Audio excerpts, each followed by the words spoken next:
Iñaki Gabilondo. Son las 8:30 de la mañana. Las 7:30 en la Casa Museo de José Saramago, en Tías, Lanzarote. Buenos días, mundo. ¿Quieres un café?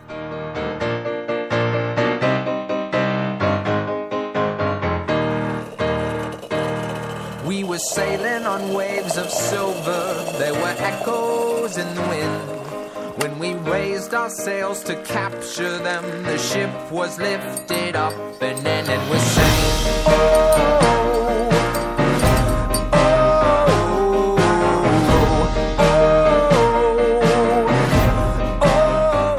La cafetera de radiocable.com con Fernando Berlín. That we came from, they play silver melodies, and the kings and queens all write their dreams. Desde Izquierda Unida hemos venido apoyando desde el principio las marchas por la dignidad y hoy estamos y formamos parte de las marchas por la dignidad que van a congregar a miles de personas en todos los rincones de España. Hay tres grandes reivindicaciones que venimos haciendo y que venimos haciendo desde mucho tiempo, que son el pan, el techo y el trabajo, y finalmente también la dignidad. Son cuatro grandes reivindicaciones. El orgullo de pertenecer a un partido político, a una familia socialista que ha hecho avanzar en toda Europa y está haciendo avanzar en todo el mundo el reconocimiento de la dignidad de las personas LGTBI. ¿Con qué resultado? ¿Con qué resultado? El resultado, el de verdad, fue que más de 2 de cada 3 catalanes rechazaron participar en ese simulacro. Si lo que pretendía era generar tensión, dividir a la sociedad, saltarse la ley, entonces hay que reconocer que esos objetivos los ha conseguido. Artur Mas es el presidente de la Generalitat que fractura políticamente España, pero que el señor Rajoy es quien fractura socialmente con sus políticas España. Y que la mejor manera de defender España y su unidad es defender el estado del bienestar, es defender la educación pública, la sanidad pública, las pensiones, la dependencia y a todas aquellas personas que como vosotros y vosotras lo está pasando mal porque ha creído en su gobierno, adelantó los recursos económicos para rehabilitar sus viviendas y ahora mismo quien les está fallando es precisamente el gobierno de España y la Comunidad de Madrid en este caso. Así que, si el señor Rajoy quiere defender España, que empiece por defender el estado del bienestar.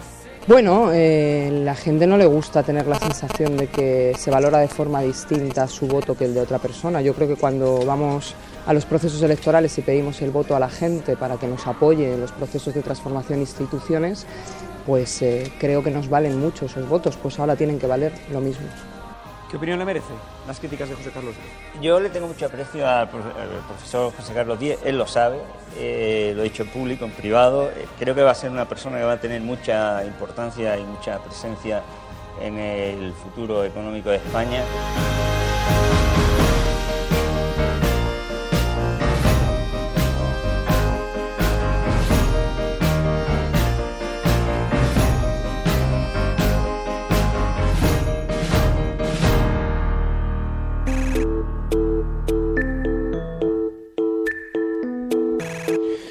Bueno, muy buenos días a todos. Hoy es día 1, en efecto, 1 de diciembre, y así van pasando día tras día, semana tras semana, va pasando la vida.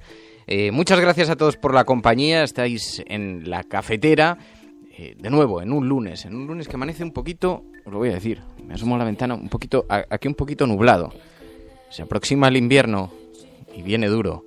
Javier Ledó, Galeana, Rojo Cabreado, Guantini, Daniel Riquelme, Anso X, Isa García, Dime Radio, Vicentico, Félix, Álvaro Domínguez, Manolo Cas, Elena López, Sonia, Borja García Zapardiel, Javier Crae, Tony Matarín, que por fin se incorpora de nuevo.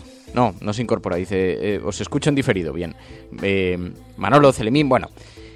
A todos los que nos acompañáis, tanto en directo como en diferido, muchísimas gracias. Bienvenidos a la cafetera.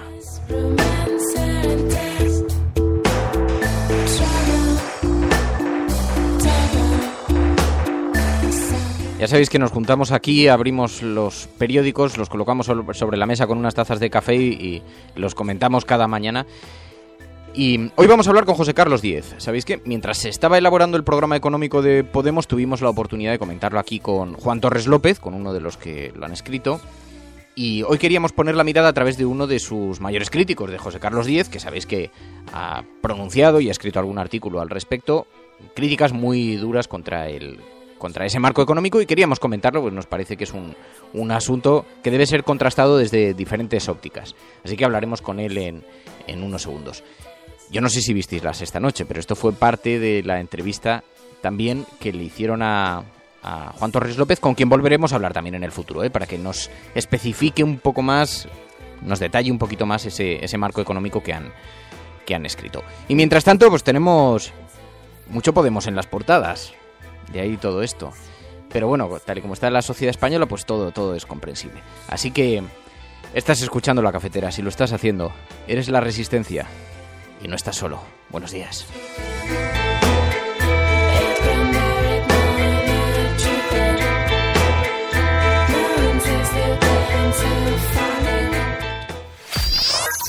Radiocable.com. José Carlos Díez, muy buenos días. Buenos días. Bueno, tenía muchas ganas de hablar contigo porque tras el artículo que firmaste en El País, Podemos en El País de Nunca Jamás, que estuvo, varios días entre los más leídos del periódico, y fuiste muy crítico con el marco económico de Podemos. Y José Carlos, te pregunto, ¿cuál es la crítica central que haces a su programa económico?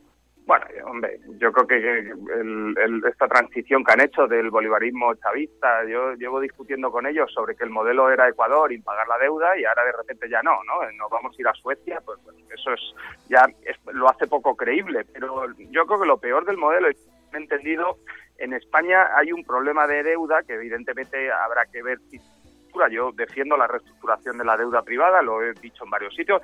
Podemos ha acogido mi propuesta de reestructuración de hipotecas, lo cual lo agradezco, pero podrían citarlo porque yo llevo defendiéndolo desde hace mucho tiempo.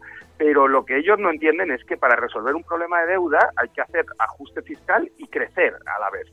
Y para crecer hay que crear empleo, y ellos hacen un programa que va a destruir empleo y que plantean que va a aumentar el gasto público y el déficit público. Por lo tanto, vamos a ir directamente al desastre, ¿no? Yo creo que, y claro, lo que pasa, Fernando, que si lo contamos los economistas, parece que contamos cuentos, pero yo te invito a que llames a tu programa a algún empresario pequeño de 10 trabajadores o varias empresas de 10 trabajadores y les preguntes cómo les va a sentar a ellos la reducción de la jornada laboral a 35 horas, una subida extraordinaria de las cotizaciones sociales, que es un impuesto que principalmente pagan las empresas, y todas las medidas de fiscales contra el empleo y las empresas que tiene Podemos. Bueno, pues lo que van a provocar es cierre de empresas y más desempleo. Vamos, que eso ya lo hemos visto. Pero, José Carlos, fíjate, tengo aquí el programa de la Conferencia Política del Partido Socialista, que son 384 páginas, que es un...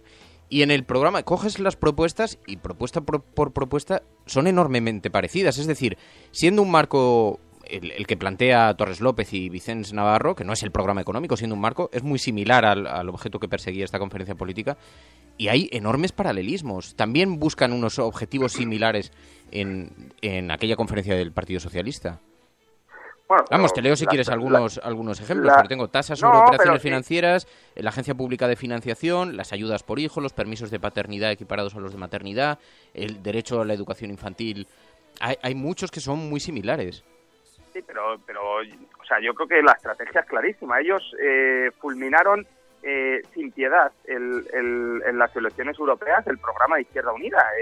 Alberto Garzón, que está en Izquierda Unida, es coautor de Juan Torres y de Vicente Navarro. O sea, que las propuestas que llevaba Podemos a las europeas eran de Izquierda Unida mayoritariamente, porque yo creo que ellos, se ha demostrado, no tienen capacidad de hacer un programa económico, ¿no? Si el que han hecho hace 6 meses lo han cambiado, o sea, que es evidente que dentro de Podemos no hay esa capacidad. Ahora, evidentemente, viran y se van hacia el Partido Socialista, pero no por una estrategia económica, sino por una táctica de seguir subiendo en votos. Yo eso lo entiendo, eso es política, yo me voy a la economía. El Partido Socialista, ellos, Podemos dice que son suecos y que quieren ser socialdemócratas suecos, o sea, que quieren el granero de votos del PSOE, ¿no? Vale, eso lo entendemos. Vamos a ser suecos. Los suecos metieron la regla de estabilidad presupuestaria que está en el artículo 135 en 1934, Fernando. Podemos dice que el 135 y la regla es el problema de todos los males de España, por lo tanto, Podemos no es sueco. Segundo, Podemos dice que son suecos. Suecia en 1991 tuvo una burbuja inmobiliaria, pinchó y quebró el sistema bancario. Y los suecos hicieron un plan de saneamiento bancario con mucho dinero público que es ejemplar. Podemos dice que el rescate bancario es el problema de todos los males y que va a impagar la deuda bancaria y que va a dejar otra vez al sistema bancario en quiebra. Por lo tanto, eso no es Suecia. Yo entiendo que ellos tácticamente, ¿no?, quieran ir a por los votos del PSOE. A mí eso en política me parece legítimo, ¿no? No sé si alguien, después de esta transición, claro, si hace 6 meses eras bolivariano y ahora eres socialdemócrata, dentro de 6 meses serás como Jimena Los Santos, ultraliberal, e invitarás a Esperanza Aguirre en tu lista, ¿no? O sea que si eso es creíble y la gente se lo cree, ¿no? Yo invito a tu gente que se haga la pregunta del algodón de un político.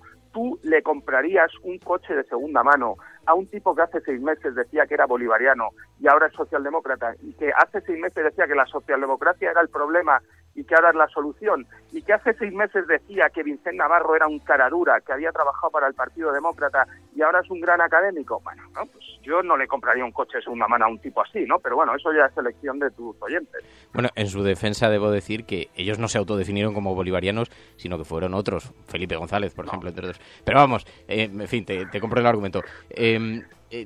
También te pregunto, porque es verdad, has sido muy crítico con el programa, con la formación política, con Podemos, y el sábado se lo plantearon a Torres López en el programa en La Sexta Noche. Le plantearon exactamente, además, el artículo que habías escrito y algún comentario que hiciste también en Al Rojo Vivo, y él te dijo esto. Yo le tengo mucho aprecio al profesor José Carlos Díez, él lo sabe, lo he dicho en público, en privado. Creo que va a ser una persona que va a tener mucha importancia y mucha presencia en el futuro económico de España. Yo tengo por costumbre, desde que era pequeño, que no hablo de las personas que no están presentes, y no lo voy a hacer. Bueno, pues no tiene que hablar de él, no, tiene que hablar de las opiniones, lógicamente. Hombre, las opiniones de José Carlos Díez en los últimos tiempos, la verdad es que me chocan un poco, porque el otro día, incluso el mismo día aquí, reconoció que critica sin leer. Sí, pero eso es un problema de Podemos. A mí me llamó, tú eres periodista, Fernando, a mí me llamó el redactor jefe del País el jueves a la 1 del mediodía pidiéndome un artículo sobre su programa económico, porque ellos habían convocado una rueda de prensa y eran noticias. Yo tenía que entregar el artículo a las 7:30 y el documento no estaba. Entonces lo que hice es lo que se hace en crónicas parlamentarias y en otros partidos políticos, hablar sobre su rueda de prensa. Ahora, después de leer el documento, es mucho peor que la rueda de prensa. Había muchas medidas que la rueda de prensa no contaron, como por ejemplo que para resolver un problema de desempleo, con un desempleo juvenil del 50%, vas a subir el salario mínimo y vas a aumentar un impuesto al empleo. Bueno, pues cualquier oyente puede entender que cuando han subido el IVA cultural para ir al cine, se ha desplomado las ventas del cine, ¿no? Bueno, pues cuando subes el impuesto al trabajo, se cae la demanda de empleo. Vamos, es que esto está inventado desde el siglo XIX, no lo estoy contando yo, Fernando, es que esto pasa en todos los países del mundo que han subido el impuesto al empleo. Entonces, que ellos vengan diciendo que la solución es subo el impuesto al empleo y creo a las empresas privadas y creo 3,5 millones de puestos de funcionarios o asociados a gasto público, como dijo el señor Navarro, bueno, pues eso es la vieja utopía soviética. Los rusos también dijeron cuando la revolución que iban a aumentar las cosechas, que los cubanos también, todos iban a vivir mejor, pero lo que sabemos de la planificación económica, de la intervención pública y del comunismo es que al final deteriora la actividad y el crecimiento. Y evidentemente que hay que cambiar la política económica. Bueno, pues si ellos ahora están intentando coger cosas que yo he contado en el libro, ¿no? Y yo he sido un referente para ellos, entre ellos Juan Torres, y le tengo un gran aprecio. Yo creo que es muy triste que en mi país, ¿no?, una persona como Juan Torres, que ha decidido participar en política con un partido, tenga que pedir perdón y decir que él no es de Podemos. Bueno, él es un independiente desde la universidad que quiere apoyar, ¿no? Yo no critico a Juan Torres, yo critico sus propuestas económicas. Yo quiero que España salga de la crisis, reducir la pobreza. Yo he planteado una renta básica de inserción, yo he planteado todo, pero para resolver el paro y la pobreza, no para generar más, ¿no? Esa es mi crítica a Podemos, no es una crítica política ni sesgada. Un asunto que he visto que te preocupaba mucho, y así lo recogías en el artículo y en otros comentarios que has hecho, es el de la lucha contra el fraude fiscal. Claro, pero mira, los suecos en el año 92, después de la crisis bancaria, ¿no? El déficit público estaba al 2%, y la deuda pública estaba al 70%, y la socialdemocracia sueca hizo ajuste fiscal y redujo el estado del bienestar. Otra cosa es que en España se esté haciendo a la Rajoy y sin proteger la pobreza. Yo creo que se está haciendo mal el ajuste, que hubo errores de política económica en Europa en 2010. Yo, Fernando, sabes que lo he criticado aquí en tu programa, o sea, yo no soy sospechoso de eso. Yo creo que Europa se ha equivocado, ¿no? Y hay otra forma de hacer política económica, pero cuando tú, o así lo entiendo yo, cuando tú invitas a dos economistas a un partido político a hacer un programa económico, es para que te hagan los números, es para que te calculen el coste de las medidas. En un documento de 68 páginas que ha sacado Podemos, yo solo he visto dos números: 44.000 millones de euros de recaudación por fraude fiscal, ¿no? Que el propio Juan Torres, el sábado, en el programa de La Sexta Noche, a un comentario mío, dijo que evidentemente el fraude fiscal no se recauda inmediatamente, ¿no? La señora Isabel Pantoja ha entrado en 2014, el caso Malaya empezó en 2006 y todavía no ha entrado el dinero en la agencia tributaria. Por lo tanto, en 2006 tú no podías decir que ibas a tener dinero del caso Malaya porque no ha llegado, ¿no? Podemos no puede decir que va a financiar aumento de gasto público para crear empleo con el fraude fiscal, con expedientes de fraude fiscal que todavía ni siquiera se han formado. El propio Juan Torres, que es más honesto que sus compañeros y a los que les ha hecho el programa de Podemos, ¿no? Porque el señor Pablo Iglesias, en la entrevista que le hizo el Follonero, le dijo, ¿cómo se va a pagar esto? Y Pablo Iglesias dijo, con fraude fiscal. Bueno, pues el señor Juan Torres ha reconocido que todo lo que han planteado no se puede pagar con fraude fiscal. Y dos, el impuesto de transacciones financieras, que también lo lleva el Partido Socialista y que yo he criticado. Yo he criticado al PSOE por la subida del salario mínimo y por el impuesto de transacciones financieras. O sea, yo no soy sospechoso, Fernando, Yo quiero resolver la crisis de este país y me da igual quién plantee las propuestas. Si están bien, y si están mal, ¿no? La propuesta de Podemos, de las transacciones financieras, cogen datos de la Comisión Europea. Dicen que van a recaudar 5.000 millones de euros. Es mentira. Francia ya ha puesto en marcha el impuesto y no ha recaudado ni el 10% de lo previsto. Por lo tanto, ¿que quieres poner el impuesto? Bueno, lo que vas a provocar es que en vez de hacer las transacciones de bolsa aquí, las van a hacer en Londres o en otro país. Vale, me da igual. Eso, si lo quieres hacer, lo puedes hacer. Pero no digas que vas a recaudar dinero por un impuesto cuando es mentira y se sabe que Francia no ha recaudado. Y aquí hay dos problemas. Uno, o ellos saben que Francia no ha recaudado y están mintiendo, o no saben que Francia no ha recaudado, que es mucho más preocupante, porque el otro día, te cuento la historia, Fernando, yo les critiqué muy duro en El País, porque el señor Navarro dijo que una de sus propuestas estrellas para generar crédito es que el ICO pudiera ir al Banco Central Europeo a pedir dinero. Bueno, el ICO va regularmente al Banco Central Europeo desde la creación del BCE en el 99. Todos los que estamos en los mercados y sabemos algo de mercados y de deuda y de financiación, sabemos que el ICO tiene licencia bancaria. Entonces, ¿cómo un tipo como Vicente Navarro, que no sabe nada de mercados ni de crédito, ¿no?, tiene la osadía, ¿no?, de hacer un programa para reactivar el crédito? Eso es lo que Podemos se lo tiene que hacer mirar, ¿no? Sacaron el documento con el error, ¿no? Y cuando vieron mi artículo en El País, curiosamente cambiaron el documento a la red y modificaron el error. Bueno, ni Navarro.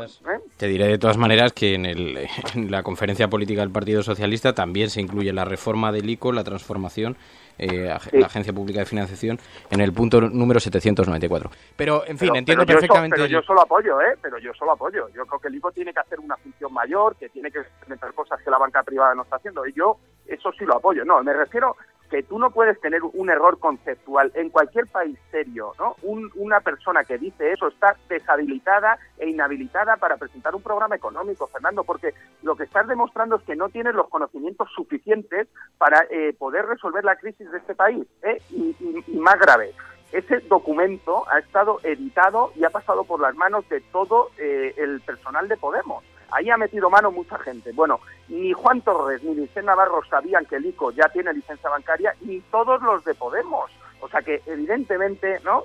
Yo lo único que pido es rigor, y no estamos en una situación de muy delicada. El país, mira, me recuerda la situación de Podemos a cuando el padre del actual rey de Marruecos, Hassan II, llega a Marruecos, ¿no? Entonces da un discurso muy oficial, se había muerto su padre, él había vivido en París mucho tiempo, y el hombre dijo, bueno, el país está al borde del precipicio, pero yo voy a dar un paso al frente. Bueno, la situación es muy mala, pero lo que no puede plantear Podemos es dar un paso al frente y tirarnos por el abismo, ¿no? Yo creo que vamos a plantear problemas. Y me preocupa mucho, Fernando, que Podemos, y eso me parece bien, lo han conseguido, ha generado mucha ilusión en sectores que están pasándolo muy mal, parados, que no tienen expectativas, pero mi obligación como economista es decirle a esos jóvenes y a esos parados que con el programa de Podemos iremos a...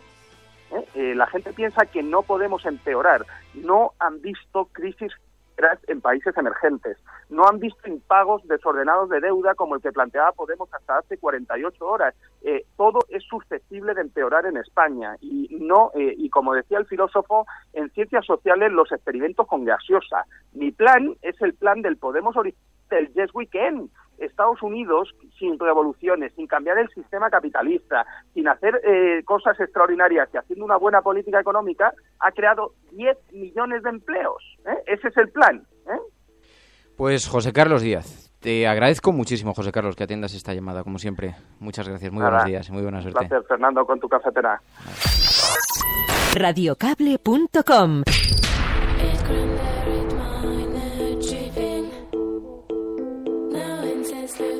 Sabía yo que os iba a gustar la entrevista, pues estoy leyendo algunos comentarios, pero me enfado un poco, lo voy a decir con todo el cariño y ahora voy a leerlos para que no veáis que ningún... Pero este programa es como una clase en Harvard, aquí asiste mucha gente y de lo que se trata es de de que nos podamos crear una opinión crítica con lo que sucede. Algunas veces estaremos de acuerdo y otras no, pero os veo especialmente... Yo sé que es verdad que el tono de José Carlos era hostil, pero ha tenido la amabilidad de explicarse aquí y además habréis comprobado, yo discrepando sustancialmente de una buena parte de lo que estaba diciendo, le he dejado hablar porque en esto consiste este programa, pero es que veo que estáis diciendo algunas cosas en Twitter, en fin, me siento un poco... Pero... PSV dice que recupere el Oremus y se centre. El ego le crece exponencialmente con el auge de Podemos. Me siento un poco culpable porque soy yo el que le ha pedido que comparezca en este foro. Dice Borja García Zapardiel, dice, es un egocéntrico, dice Hardy Useful. Narciso. En fin, os pido un poco de respeto a los invitados. Yo sé que esto sabía que os iba a gustar y sabía que esto, pero en eso consiste el asunto, en escuchar voces discrepantes y en poder establecer a partir de ahí una opinión válida.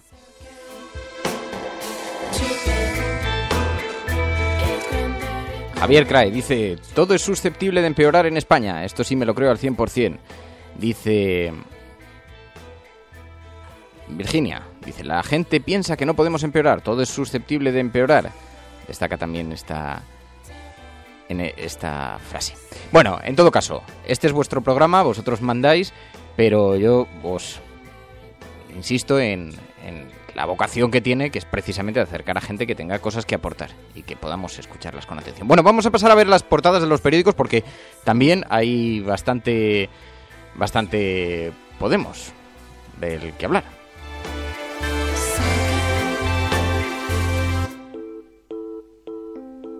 Vicentico dice que teniendo las primarias de Izquierda Unida podríamos hablar de ellas. Estuvimos hablando la semana pasada con Tania, hablamos 10 días antes también cuando se abrían las primarias y efectivamente ahora vamos a ver el resultado. Veo que hay tensión con este tema. Sí, aunque sabéis que ha ganado por abrumadora mayoría, esto sí, ya se ve en los titulares de los periódicos.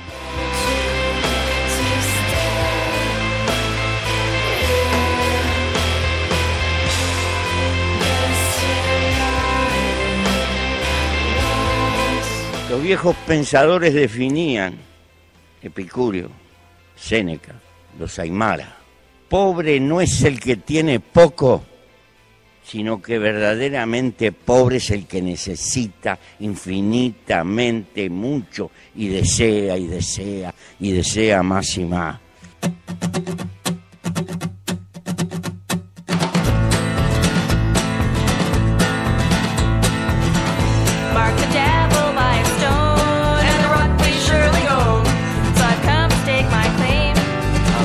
Bueno, hoy merece la pena echar un vistazo a los digitales, a los periódicos digitales, porque hay algunas noticias verdaderamente impactantes. El diario.es abre con una información de, en fin, a toda página, una exclusiva, dice: una unidad secreta de la policía rastrea información comprometedora de políticos independientes. Dice, está integrada desde el año 2012 por agentes de asuntos internos y de otra unidad que actúan fuera de sus competencias y sin control judicial.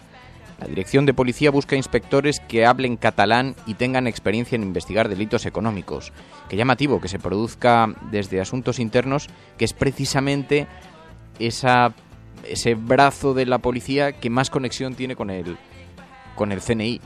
Y dice el diario.es también: el sustituto de la vocal del Consejo General del Poder Judicial, que sacó dinero de Andorra, sabéis que ha tenido que dimitir, dice, pues el sustituto está imputado también por falsedad documental. La fiesta de este país.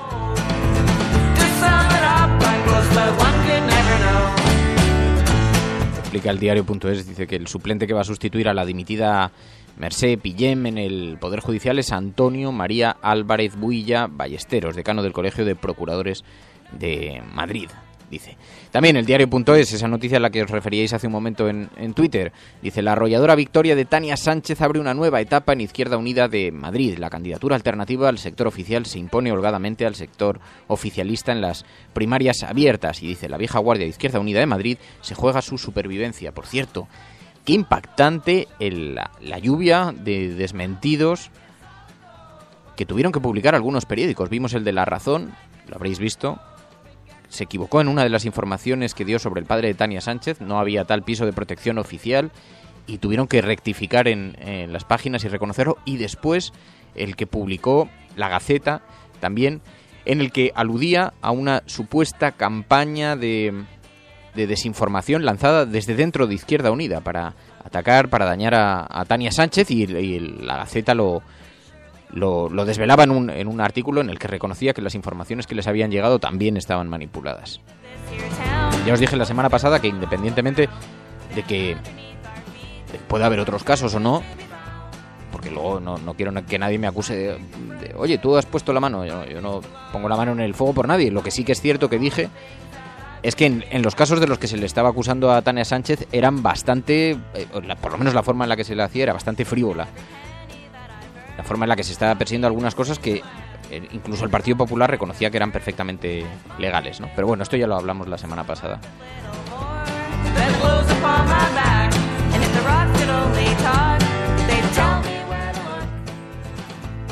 Y en las portadas de los impresos, os podéis imaginar que una buena parte de la información está ocupada por esta pelea mortal en Madrid. Dice, reyerta mortal. Ante el descontrol de los ultras del fútbol, la policía investiga si los hinchas del Atlético y del Deportivo intercambiaron mensajes para provocar la pelea.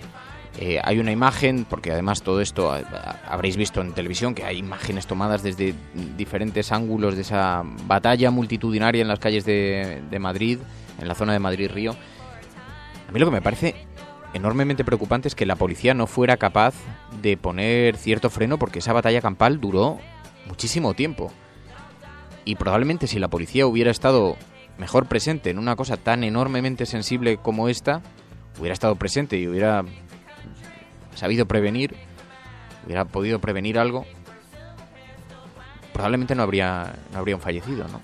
Dice, el PSOE admite que Podemos le ha robado 1/3 de su voto, dice El País. Los socialistas diseñan un plan de acción para frenar el auge de la formación de Pablo Iglesias. Vaya, ¿el PSOE se va a hacer bolivariano?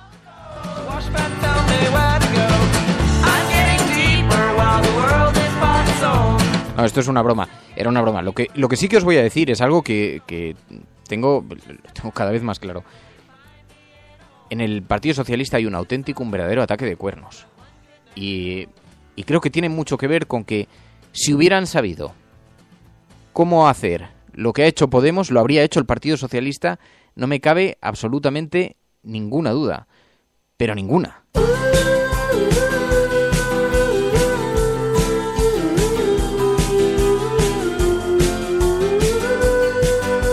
Por eso leía a José Carlos Díez algunos de los puntos de esta conferencia política de la ponencia de noviembre del 2013 del Partido Socialista, porque es que, os digo, si es que son programas que son bastante calcados. Derecho a la educación infantil, el punto 1276 de la conferencia política del PSOE, es también lo que llevaba Podemos. Y en la 1493 de la conferencia política, extenderla de carácter público y asequible. Los permisos de paternidad, igualarlos a los de maternidad, con carácter intransferible. Es el punto número 1280 de la conferencia política del PSOE y el 1490. Las ayudas por hijo, el punto 1286 de la conferencia política, garantizar el derecho universal a la protección de la maternidad. Las tasas sobre operaciones financieras, el punto 811, aplicar un impuesto sobre transacciones financieras, decía el Partido Socialista, también son iguales. Dice, la Agencia Pública de Financiación, página 794. La imposición efectiva sobre la riqueza, un impuesto sobre la riqueza, el punto número 861. Dice, hacer el sistema impositivo más justo y eficiente, en el punto 838. La lucha contra el fraude, el punto 841. En fin, yo no digo nada, pero se parecen bastante. Quizá lo que el Partido Socialista debería reflexionar es que a lo mejor la gente lo que quiere es darle la oportunidad a otros. Yo no digo que eso esté bien ni que esté mal. Digo que es la reflexión que debería hacer el Partido Socialista.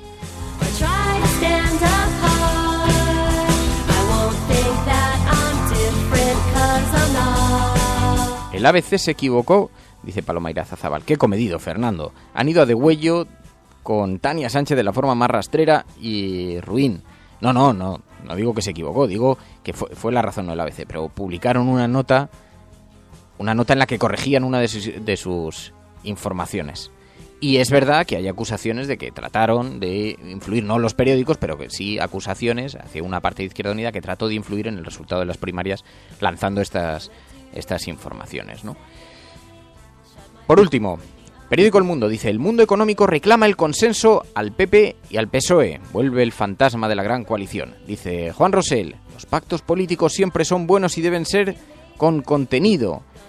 José Ignacio Gorigolzarri, necesitamos partidos fuertes que compartan los mismos principios, dice el periódico El Mundo. Y este asunto, esta perspectiva a la que me refería. La policía no actuó, aunque conocía la macroquedada. La Brigada de Información de Madrid restó importancia a la cita para desayunar del Frente Atlético al ignorar la llegada de radicales del Deportivo. Esto es un fallo policial que ha costado la vida a una persona. Es bastante serio, porque además duró muchísimo tiempo la batalla campal en las calles y la policía no aparecía, no estaba por ningún sitio ni se la veía, ¿no? Ahí, como tenéis las imágenes para acreditarlo. También El Mundo dice, Nicolás medió entre Legaz y un fondo chino para compensar el fracaso de Eurovegas. Y 1/3 de los yihadistas marroquíes procede del entorno de Ceuta, dice el periódico El Mundo.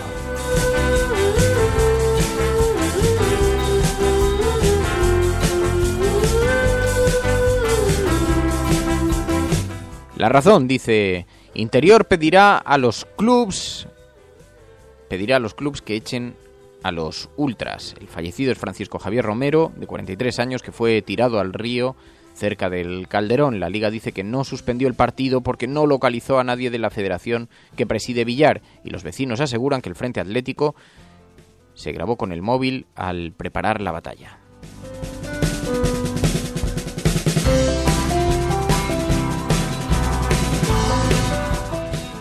Dice José Manuel García Margallo, en Europa preocupa a Podemos porque es un problema muy serio. A ver si podemos hablar con Margallo un día de estos.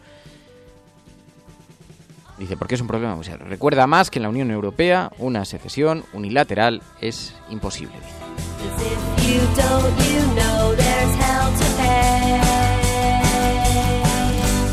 Bueno, y por último, muere un radical del Deportivo tras ser arrojado al Manzanares. La pelea entre ultras de Riazor Blues y del Frente Atlético se salda también con 11 heridos y 21 detenidos.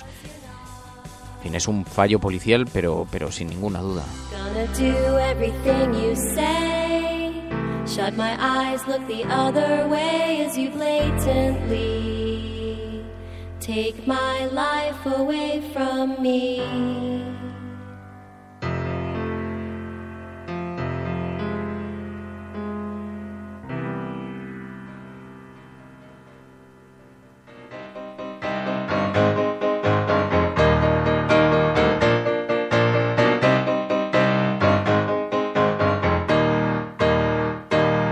We were sailing on waves of silver, there were echoes in the wind. When we raised our sails to capture them, the ship was lifted up and then it was sank.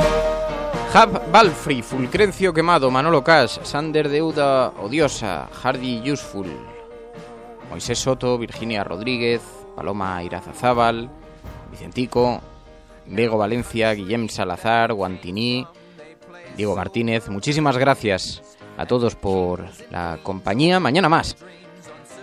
Y espero que paséis un buen día. Comienza una semana larga. A ver qué tal somos capaces de sobrellevarla. Muchas gracias a todos. Nos escuchamos mañana. Adiós.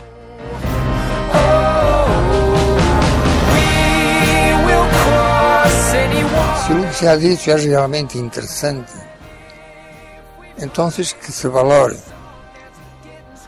no como uma espécie de palavra de Deus, pero sencillamente como uma palavra de un ser humano preocupado con el ser humano. No me voy antes de decir, dice Vicentico, oye, Radio Cable, una enhorabuena a los que vinieron a protestar contra la venta de la sanidad pública en Lleida. Dicho queda, Vicentico. Un abrazo. Adiós, hasta mañana.